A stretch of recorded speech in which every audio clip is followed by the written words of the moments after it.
උනේ පොඩි දෙයක් මම කියන්න ආවේ. ඉස්සර මම කරපු පරණ account එකක් තමයි ධනරාජ ශ්‍රී වික්‍රම. ඒක මං හදාගත්ත නමක්. ඒකෙන් මම ඉස්සර ඒ දවස්වල ඒ දවස්වල වෛරල් වෙලා මුකුත් තිබ්බේ නැහැ.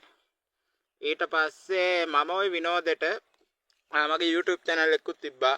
මම ඒ කරපු YouTube channels වල links දාන්නම් මේ වීඩියෝ එකට යටින්. ඒවත් බලපල්ලා. බලලා උඹලට තේරුම් ගන්න පුළුවන් වෙයි. උඩ description එකේ මම ඒ links ටික දාන්නම්. මම මෙච්චර කාලයක් ආපු කට්ට උඹලට තේරුම් ගන්න පුළුවන් වෙයි. එතකොට සපුමල් මුව හරි ට්‍රැක් එකට ගත්ත උඹලා කොහොමද එහෙම කියන්නේ කියපල්ලකෝ. එතකොට අර කොහෙවත් යන එකෙක් මාව ගත්තා. මගේ උන් ටිකත් උගේ පැත්තට හරවාගෙන හොඳ නාමේ ඌ ගත්තා. ඌ ලකුණු ගත්තා. ඌට කවුද ඉන්නේ නැත්තේ? ඌට ඕන තරම් කට්ටිය ඉන්න උගේ යාළුවෝ ටික සනසන්න. ත්‍රී පෝෂ පැමිලි උඹලා දෙන්න හොඳට මතක තියාගන්න. කිසිම දෙයක් දන්නේ නැතුව කතා කරන්න එපා ගෑණි මිනිහයි. හරිද? ත්‍රී පෝෂ පැමිලි දෙන්නට කියන්නේ. හරිද? කාගේවත් කණ්ඩ දුන්නු අත අහපා කෑවෙත් නෑ. කාපු පතේ රීවෙත් නෑ. මට ඉවසගෙන ඉන්න බෑ කියන්න ඕන. ඇත්ත කියන්න ඕන කෙලින්ම. හරිද? එතෙන්ට ගියා හරි. සපුමලයා ගාවට ගියා. හරිද? උගේ ගෙදර යන බත් එක කෑවා. නින්දා විඳගෙන අහන්න ඕන ඔක්කොම බලු කතා අහගෙන උගේ ගෙදරින් කෑවා. හරිද? රීවා. ඒකත් කරා. හරි? කොණ්ඩේ කැපුවා. දත් ටික සුද්ධ කරා. මං කැමැත්තෙන් නෙවෙයි. ඒකකට මං කැමති උනේ නෑ. දැන් මං සාමාන්‍යයෙන් ඔය ඔෆිස් කිට් වගේ ඒවා අඳින්න ආස නැහැ. මං ආස අලුත් ෆැෂන් එකට හරියන ඒවා ඇඳලා ඉන්න. ඉතින් මට ඉතින් ඒ වගේ ඒවා අඳින්න වුණා. මම ආස නැති ෆැෂන්ස් මට කරන්න වුණා.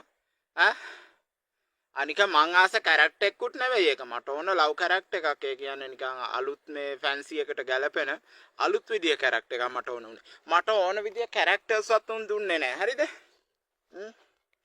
ඊට පස්සේ මූ පව් කියලා එක දවසක් පවුනේ බම්මු කියලා ඇහැක් ගහලා අර සාරා එක්ක මට සෙල්ෆියක් ගහන්න දුන්නා.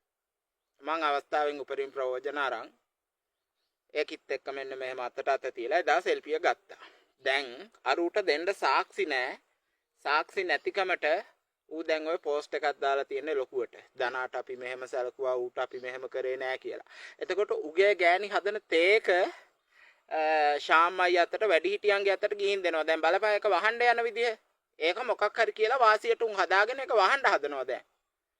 ශාම් අයියා තේ හරි තේක ගිහින් දෙනවලු නැත්නම් කවුද වැඩිමල් අයටලු ගිහින් දෙන මధుර අයියට ශාම් අයියට. අනේ පකේ නන්නානේ මේ හපන්. තේක එදා හිටියේ කවුද තේ ගිහින් දෙන වෙලාවේ? එතන හිටියේ කවුද කියලා අහපල්ලා. අමිලයා මටත් බාලයා. අමිලයා හිටියා. මధుර අයියා හිටියා. මధుර අයියා ඒ වෙලාවේ ආව හවස ඇවිල්ලා වඩේ මල්ලකුත් අරන් ආව මధుරයා. ඊට පස්සේ මේක හිටියා කවුද මේ? අමිලයා හිටියා. තව මලිදු හිටියා. ඔවුන් තුන් දෙනානේ හිටියේ. මලිදුයි මේ අමිලයයි දෙන්න මට වඩා බාල උන්නේ පොඩි උන්නේ කිටිසුවඳවත් ගිය නැති පොඩි උන්නේ උන්. මధుරයානේ වැඩි මල් එකෙට හිටියේ. උන් තුන් දෙනාට තේ තුන ගෙනත් දුන්නේ. මට බාල උන් දෙන්නෙකුටයි වැඩි මල් එකෙකුටයි. එතන ශාම් කියන එක හිටියේ නෑ.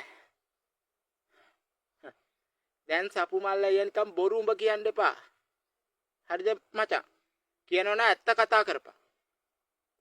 දැන් නිකන් සුදානම් වෙන්න එපා. උඹේ පැත්තට ඉන්නවා මහා සෙනගක් ඉන්නවා. මගේ උන් ටිකත් උඹ අරගෙන ඉවරයි. මං ධනරාජා ශ්‍රී වික්‍රම එක කළා. උඹෙන් වෛරල් උලා නැවත් උඹ නිසාවත් මම වෛරල් උනේ නෑ. මං උඹ ගඩොල් බෝඩරේ හිටියා. උඹ කොටරූල් එකේ හිටියා. මම මේ 2023 මුල් කාලේ 2023 මුල් කාලේ වගේ කාලේ මම 2023 වෛරල් වෙලා 2024 වගේ නුඹලව දන්නේ 2023 කියන්නේ ඒ කාල සීමාව තුල මම ගොඩක් වෛරල් වෙලා ලංකාවේ හැමතැනකම මගේ අරක්කු බොන වීඩියෝ බියර් බොන වීඩියෝ හැමතැනම ගියා.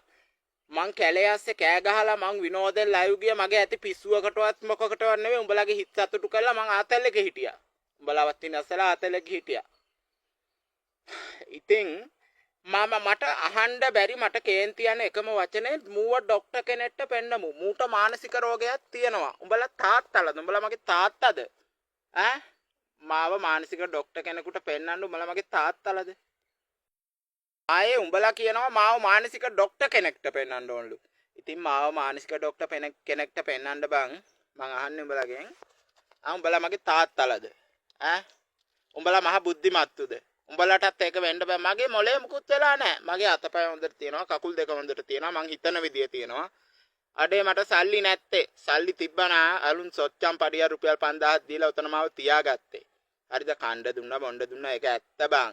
ආරක්කු නම් ඒවා මුකුත් නෑ බුලත් පිට නෑ වීඩියෝ ගහන්න නෑ අනිත් තුන් ඔක්කොම කරනවා. කරන්න ඕන කුප් වැඩ ඔක්කොම අනිත් තුන් කරලා මම පාවා දෙයි මම මේක එළියට කියයි කියන බයට ඒව හැංගි හැංගි කරා. ඒකලා හැදනා කියලා හිනාව දාගෙන මාව ගොනාට ඇඳුවා. දැන් සපුමලයාගේ පැත්තේ උන් කියනවා මගේ ඔළුව හොඳ නැල්ලු. මට මානසික ලෙඩලු. ડોක්ටර් කෙනෙක්ට පෙන්වන්න ඕනලු. කවුන්සලින් කරන්න ඕනලු. ඒවා කරපන් මේ මන්ද බුද්ධික ගොනෙකුට. මට ඒවා කළා වැඩක් නැහැ. මට බුද්ධියක් තියෙනවා, මොලයක් තියෙනවා. මම දන්නවා සමාජ ජීවත් වෙන්න ඕන විදිය. මම මොකෙටව යටත් නැහැ. එතකොට උන්ට යටත් නොවුනම පාරේ ඉන්න මට බනින එකාට යටත් නොවුනම මාව පාගන්න බලන එකාට යටත් වෙන්න යන එකද මම පිස්සෙක් වෙන්නේ? මට බනින එක මාව පාගන්න හදන එක ගහන්න යන එක මට වෙන අසාධාරණ වෙනුවෙන් මං කතා කරාම එතන මං පිස්සෙක් වෙන්න ඕනද? මොකද්ද යකෝ මේ නීතියක්ද මේක? මේ රටේ නීතියක් තියනවද? පොලිසියට ගියාම සල්ලි තියෙන කා පැත්තට අදිනවා. උන් පගා ගහලා බේරෙනවා. දැන් අපි දවස් 14කට හිරේ දැම්මොත් ඒ දවස් 14 ගෙවෙනක අපි හිරේ ඉන්නවා. අනිත් උන් යන්නේ ගිය දවසෙන් පහුවදා මොකෙක් හරි එළියට ඇපදීලා ගන්නවා. මං එහෙම ගියාම ඇපදීලා ගන්නත් නෑ. අපේ අම්මා විසිට් එකක්වත් ගේන්නේ නෑ හිරේට. ඇයි ඒ? අපේ අම්මටවත් මාව බලන්න එන්න සල්ලි නෑ. අසරණයි. මට සල්ලි තිබිලා රට රාජ්‍යවල් අල්ලන්න පුළුවන්කමක් තිබ්බනම් අද මාත් ඉතින් අනික උඹලා පිරිමිද බං උඹලා ගෑනු. උඹලා නියම පිරිමි නෙමෙයි උඹලා ගෑනු යකෝ. අනික උඹලාගේ අසරණකම් වලට අදින්නත් ගෑනු ඉන්නවනේ. ගෑනු හතරවට දැන සාරා එක්කේදා අනේ මේක පව් කියලානේ අර සෙල්ෆියක් ගහන්න දුන්නේ පව්.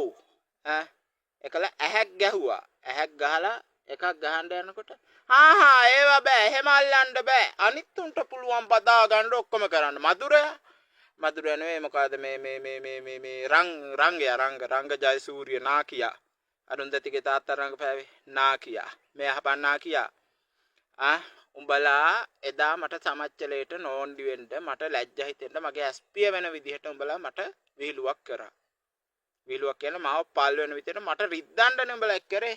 මට වදින්න වගේ දේවල් උඹලා කරේ මෙච්චර කාලයක්. මට වදින්න වගේ උඹලා කරපු දෙයක් තිබ්බා. මේ හපන් රංග ජයසූරිය ඉඳගෙන ඉඳිද්දි අර නුවර ගම්පොල කෙල්ලෙක් අයින් උනේ අභිමන්ත්‍රා හිත්තැටිය කියලා. අභිමන්ත්‍රා හිත්තැටිය රංගයාගේ එක කකුලක් අල්ලගෙන ඉඳගෙන හිටියා. රංග ජයසූරියගේ ඊට පස්සේ අනිත් කොනේ තව කෙල්ලෙක් කවුරු හරි ඉඳගෙන හිටියා. මට මතක නෑ සාරද කොහෙද. ඒකල්ලා උගේ උරහිස් දෙක අල්ලගෙන ඌ පුටුවක ඉඳගෙන කමෙන්ට් එකේ වගේ උගේ උරහිස් දෙක අල්ලගෙන හිටියා. කවුද මේ අචිනි අරුන්දති ප්‍රබෝධි මොරගොල්ලයි. එකලම්බල ෆොටෝ දැම්මේ නැද්ද කීපල්ලා? දැම්මනේ. ඒකල්ලා ඌට ලොකුකමක් අරන් දුන්නා. සපුමලයා ගාව නේද අරු වැඩ කරන්නේ කවුද දුලා බහුමානික පකයා. ඉතින් ඌටත් උඹලා මොකද්ද කරේ? ඌ ගාව වැඩ කරනවා. ඌට වාසි තියෙනවා. ඒ හින්දා ඌටත් සුපිරි කෑල්ල ලයින් කළා දීලා ඌ එක්ක මේ රංගපාන්න chance අරන් දුන්නා. ඌටත් මේ සුපිරි කෑල්ලක් එක්ක ඌ චාටර් නොකර රෙස්පෙක්ට් විදියට නිකන් මනමාලය කරලා ඌ එතන පොරක් කරා. එතකොට නාකියවත් පොරක් කරා. නාකියා යනකොට ගෑනුන්ගේ මූණු ඉඹලා යන්නේ මේ නලලවල් හිටේ ඉඹලා ලෙව කාලා යන පරයා. ගෑනුත් අඬනවා. මම ඔක්කොම දන්නවා. හරිද? අන්තිමට උඹලා මේ හොඳ නාම ගා ගන්න යන්න එපා. ඔය පෝස්ට් එකක් දැම්ම කියලා. කවදා හරි ඔය පෝස්ට් එක මිනිස්සු පිළිගත්තත් නැතත් මට පිස්සා කීවත් ඔළුව හොඳ නැහැ කීවත්.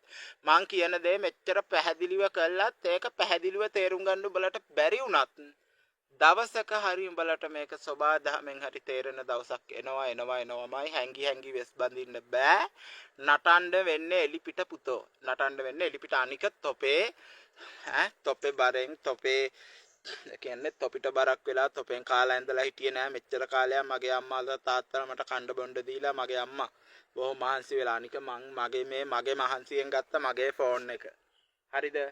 මගේ වෛරල් එක අදාගත්තේ මං මෙච්චර කාලයක් කැලේ ගිහිල්ලා අතන මෙතන ගිහිල්ලා වෛරල් වෙලා මගේ ෆෑන්ස්ලා ටිකක් හිටියා ඉස්සර ඉඳලා මට කමෙන්ට් කරන උන් ටිකක් සපුමලයා කියන එක අතරමඟ දින පැන්නේ. ඒකලානේ ඌ දැන් ඔය එතකොට උගේ උන් ටික මොකද්ද කරේ? ආක්‍රමණය කරා වගේ මගේ account වලට ඇවිල්ලා උගේ උමුත් අන්තිමට දන්නේ නැති යාළුවොත් හම්බ වෙලා දන්නේ නැති 70ක් හම්බ වෙලා මේ 70ත් ඇවිල්ලා හැටි කරේම ඇවිල්ලා අන්තිමට කෙලවලම ගියා. කෙලවලම ගියා කියන්නේ උන්ගෙන් බැනුම් අහන්න ඕන, පොන්නයා කියලා අහගන්න ඕන, පිස්සා කියලා අහගන්න ඕන, ડોක්ටර් කෙනෙක්ට පෙන්නන්න ඕන කියලා අහගන්න ඕන. මේ ඔක්කොම මං අහගන්න ඕන. ඒ යකාගේ වැඩන්නේ බං. උඹලගෙන් එහෙම කතාවක් අහගන්න මට උවමනාවක් නැහැ. හරිද? මගේ රැවුල වැවුනත් මට කමක් නැහැ. මගේ දත් ටික අවුල් වුණාම මට කමක් නැහැ. මම ඉස්සර ලයිව් යනකොට මං එහෙම ගියා. මගේ කැත දත් ටිකට කවුරුත් ඊයා කියලා කිසිම කෙල්ලෙක් කීවේ නැහැ. හරි මගේ වීඩියෝ අතන මෙතන ගියා. හරිද? මම දාන්නම් මගේ තිබුණ account මම ඉස්සර කරපුවා මගේ දුක මේ හැමදේම උඩින් description එකේ දාන්න ඒවා බලපල්ලා. බලලා තේරුම් ගනින්න මමත් කොච්චර ගේමක් ගහන්න try කරපු එකෙක්ද. මම අද මේ වීඩියෝ එක කරන්නේ ඇයි කියන එක උඹලා එකෙන් තේරුම් ගනින්න. උඹලා නිකම් බොරුවට කිසිම දෙයක් දන්නේ නැතුව අර සපුමලයා දාපු post එකට ගැස්සෙන්න මේවන්න එපා. මං තනි වෙලා මට කවුරුත් මේ වෙලාවේ නෑ. මේ බලපල්ලා මේ වටේට ඉන්නවද? දනා අපි ඉන්නව උඹ වෙනුවෙන් කියලා මොකෙක්වත් ඉන්නවද මේ වටේට? බලු බල්ලෙක් උදව්වට නෑ. එතකොට අරුට ඌට ඉන්නවා අච්චිනිලා ඔය කෙල්ලෝ 500 ගණන් කෙල්ලෝ. එතකොට උගේ පැත්තේ උන්. එතකොට උන් ඔක්කොම ඌ පැත්තට හැරෙන්නේ නැද්ද? හැරෙනවනේ. එතකොට මගේ පැත්තේ උමුත් මට ද්‍රෝහී උන් මගේ වෛරක්කාරයොත් ඌ පැත්තට හැරිලා. එතකොට මගේ මිනිස්සු ටිකත් මට නෑ. දැන් මං හදාගත්ත ෆෑන් බේස් එකක්. ඒ කියන්නේ ඒ කාලේ. මට අය කියනවා උඹ හදාගත්ත වැදගත්කම නැති කරගන්න එපා මචං කියලා. සපුමල් ප්‍රොඩක්ෂන් එකට ගිහලා මම වැදගත්කමක් හදාගත්තා. මොකද්ද වැදගත්කම කියන්නේ මොකද්ද බං? පෞද්ගලික නිදහස කියන එක මිනිහෙකුට තියෙන්න ඕන. ෆ්‍රීඩම් එක, විවෘතභාවය, Tamanට ඕන විදියට කෑ ගහලා ඕන කුණුවarpයක් කියලා කරලා ඕන වැඩක් කළා මේ කුපාඩි වැඩක් කළා නිදහස තියෙන්න ඕන. විට කාලා ඕන විදියකට ඉන්න. හරිද? මම වෛරල් උනේ එහෙමයි. එතකොට තව දෙයක් අවසානයේට මට කියන්න තියෙනවා. ඔය ෆොටෝ කතාවත් එක්ක මට කියන්න තියෙන්නේ ප්‍රබෝධි අක්කා එදා ප්‍රබෝධි ඉඳගත්තා අර වරිච්චි මැටි ගහපු කඩ කාමරේ ඉස්සරහ ස්ටෝප් වගේ කෑල්ලේ. ගෙපිලක් තියෙන්නේ. ඒකේ පුටුවක් තියාගෙන ඉඳගත්තා. මාත් එතන පුටුවක් තියාගෙන ඉඳගෙන මං සරම කැහැපට ගහගෙන පත්තර කෑල්ලක් අරගෙන අතට ගත්තා. ගෑණි මිනිහයි කියලා හිතන විදියට. පාරේ යන උන්ට පේන්න මං ඉඳගත්තාම ප්‍රබෝධි කියන එකී මං ගාවින් නැගිට්ටා. නැගිටලා මම ඒක විහිළුවට කරේ. ඉතින් වෙන එකෙක් එහෙම කරා නම් ඒකී ඌත් එක්ක උකුළු මුකුළු කර ඉඳී. හරිද? මං කරපු වැඩේ එතනින් දැන් ප්‍රබෝධි එතනින් නැගිටලා ශාම් අර නුවරින් ආපු අර ඉන්නේ මහා බක පඬිත ඔළුව ඉදමගත්ත අර මාන්නක්කාරය ඒක ගාවට ගියා. ගිහිල්ලා ශාම් අයියා මාරුව අයියා මාර ලස්සනයි. එහෙම කික ශාම් අයියාව ටිකක් උඩ තියලා ශාම් පැත්තට කතා කරා. හරිද? කල ශාම්ව උඩ තිබ්බා. මට වදින්න වගේ තමයි එකක් කරේ. ඊපස්සේ අලුතෙන් නංගිලා දෙන්නෙක් ඇවිල්ලා හිටියා. උන් දෙන්නගේ නම් මට මතක නැහැ. කියක් අනුරුද්ධිකාර කෙට්ටු අර බෙල්ල දිග ජිරාෆ් වගේ ඒකී තව කියෙක් හිටියා අලුතෙන් රෝසි කියලා කියෙක්. උන් දෙන්න ඇවිල්ලා හිටියා. උන් දෙන්න ගාවට ගියාම අරු වෙනවා කිව්වා. කියලා මට ඇහුණාට පස්සේ අයියේ කිව්වා. හරිද? එහෙම කියලා උන් දෙන්නයි කෙල්ලෝ දෙන්නා මයිත් එක්ක සෙල්ෆියක් ගමු කිව්වා. ඊපස්සේ ගත්තා. අර ඇට සකිලි කෙල්ලගේ ෆෝන් එකෙන් සෙල්ෆියක් ගත්තා. හරිද? ඒක නේ ඇත්තට හැඩකුත් නැහැ. කෙට්ටුයිනේ මං ආස නැහැ කිට. අනිත් එක ඉනවා හොඳට ඇඟ එහෙම තියෙන ලස්සන කෑල්ල. හරිද? ඊට ඒක එක සෙල්ෆියක් ගත්තා. දැන් දෙන්නම එකට සෙට් කරලා සෙල්ෆියක් ගත්තා. අරගෙන මං කිව්වා කෙට්ටු කෙල්ලගේ ෆෝන් එකෙන් ගත්තා ඉඳන් නංගී ඔයාගේ කියන WhatsApp එවන්න කියලා. ඊට පස්සේ දැන් හැන්දෑවේ කොහොම හරි දැන් හැන්දෑවේ පොඩි දෙයක් වුණා. ඒ කියන්නේ හැන්දෑවේ යන වෙලාවේ දැන් වෑන් එකට යන වෙලාවේ දැන් මම වෑන් එකේ පිටිපස්සේ ඉඳගෙන ඉඳි අර කෙල්ලෝ දෙන්නත් ඉඳිද්දි මට ඉස්සරහට වරෙන් කියලා කිසිම තේරුමක් නැතුව බෑන්න වෑන් එකේදී. ඊට පස්සේ මං ඉස්සරහට ගියා කොල්ලෝ ඉන්න තැනට. ඊට පස්සේ කිව්වා අර අලුතෙන් ආපු ඇවිල්ලා ඉන්න නංගිලා දෙන්න ගාව එහෙම ඉඳ ගන්න නැහැ කියලා මට බෑන්නා. බෑන්නාට පස්සේ දෙවෙනියට මං කරේ මොකක්ද දන්නවද? ඉස්සරහට දැන් මං දුකෙන් අඬ ඉඳිද්දි කියන්නේ හිත යටින් මං අඬනවා උඩින් ඒ අඬන එක මං පෙන්නුවෙත් නැහැ වේදනාව දරාගෙන මං හිටියා. ඒ කියන්නේ ඒක අසාධාරණයිනේ. චූටික්කා ඔය නවීන් සෞම්‍ය කියන එක ඌ ගිහිල්ලා වෑන් එකේ අර කෙල්ලෝ දෙන්න එක්ක පිටිපස්සේ ඉඳගෙන ගියා. කරවටින් අත දාගෙන. එතකොට 90ක් ඔය නවීන් සෞම්‍ය කියන එක එක්ක සම්බන්ධයක් තියෙනවා සාරා කියන කී. එතකොට ප්‍රබෝධි මොරගොල්ල කියන කී ඔතන 3 දෙනෙක් එක්ක සම්බන්ධයක් තියෙනවා. කායිකද දන්නවද? මේකප් කරන එකා ඉන්න මధుරයා හාම්දුරන්ට හිටියේ ඕක එක්කත් ඕකේ සම්බන්ධයි. මිලින්දයක්වත් තියෙනවා පොඩි සම්බන්ධයක්. නැත්නම් නෑ බොරු නෙවෙයි මොනාරියක් ඉතින් රහසිගතව හම්බ වෙනවද දන්නෙත් නෑනේ. එතකොට කවුද දේශපාලන පිස්සට හිටිය ගඩොල් බොරේ කවුද? උගේ නම මොකද්ද? කැලුම් එක්ක සම්බන්ධයක් තියෙනවා. ප්‍රබෝධි හැමතිස්සෙම මට රිදෙන විදිහට කතා කරා. ආය දවසක් කතාව ඔක කරන දවස්වල කොටරූල් කරනකොට මුල් කාලේ වගේ ඔය ඉස්කෝලේ තියෙන්නේ. ඔය ඉස්කෝලේ ඇතුලේ අපි දැන් ඉඳගෙන ඉන්නකොට ප්‍රබෝධි අක්ක ටිකක් අරන් නිදිමත ඇట్లా වගේ ඔහොම ඉඳිද්දි ප්‍රබෝධි අක්ක බෑග් එක ඇදලා මට නෙල්ලි ගෙඩියක් දුන්නා. මම නෙල්ලි ගෙඩිය අතට අරන් නෙල්ලිත් රසයි අක්කිත් ලස්සනයි කිව්වම මං එහෙම කියනකොට ඒ හරිය මිලින්දේ ඉඳලා යනවා ඊළඟ රේට ගිහලා ඉඳ ගන්නවා කියලා මට ඔට්ටුනා. කිසිම තේරුමක් නැතුව ඵලයන් කිව්වා කළා. ඊට පස්සේ ඇයි කිව්වා. ඇයි නෙවෙයි ඵලයන් යන්න. රේට ඵලයන් එම කියලා බැන්න. ඊට පස්සේ එහෙම බැන්නට පස්සේ ඒ වෙලාවේ මට පට්ට අවුල්. ඒකල මිලින්දයාලා එක්ක උකුළු මුකුළු කර නැටුවා.